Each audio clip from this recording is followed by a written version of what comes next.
આજે તમારી press conference થઈ. પ્રેસ કોન્ફરન્સમાં આમ આદમી પાર્ટીની પહેલાં એક યાત્રા નીકળી ગઈ.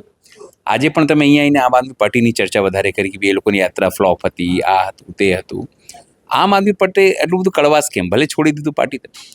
શરૂઆત કઈ બાજુથી થઈ? મેં તો કરી નથી. હું તો 4 લીટી આભારની માનીને નીકળી ગયો.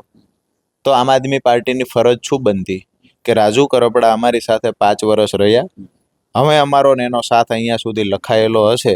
રાજુ કરપડા જ્યાં સુધી કોઈ પાર્ટીમાં જોડાતા નથી ત્યાં સુધી જે અમારી મદદની જરૂર પડે એમાં આમ સાથે છીએ. આ લાઈન ઈમાનદારીથી હું તમને પૂછું કે આમ આદમી પાર્ટીના નેતાઓએ બોલવી જોઈએ ને. બિલકુલ જેની બિલકુલ. માટે હું 1.5 મહિનો રાત દિવસ વિસાવદર મહેનત કરી. હું ચૂંટણી લડતો ત્યારે મહેનત નથી કરી ને એવડી ગોપાલભાઈને જીતાડવા કરી. તો ગોપાલભાઈએ મારા રાજીનામા પછી 2 વાત એ બોલવી જોઈએ કે રાજુભાઈ આ કામ કર્યું છે. જ્યાં સુધી પાર્ટીમાં નથી જોડાતા ત્યાં સુધી અમારો પ્રેમ એની સાથે છે. પાર્ટીમાં જોડાય પછી હામાં બાજી લેશું, કૂટી લેશું. એની જગ્યાએ શું થયું? એની જગ્યાએ એવું થયું કે આમ આદમી પાર્ટીના જે વોટ્સએપ ગ્રુપોમાં હું છું એમાં જ ગદ્દારના કાયરના બધા બેનર પોસ્ટરો ડિઝાઇનો સાથે આમ આદમી પાર્ટીની ઓફિસમાંથી જ મેસેજો પડવા લાગ્યા. એ તમે હતા ત્યારે હું ગ્રુપમાં ગ્રુપમાં હતો જ. 20 ક્યારે ચાલુ થઈ ગયું? રાજીનામું આપ્યું ને 20 જ મિનિટમાં ચાલુ થઈ ગયું.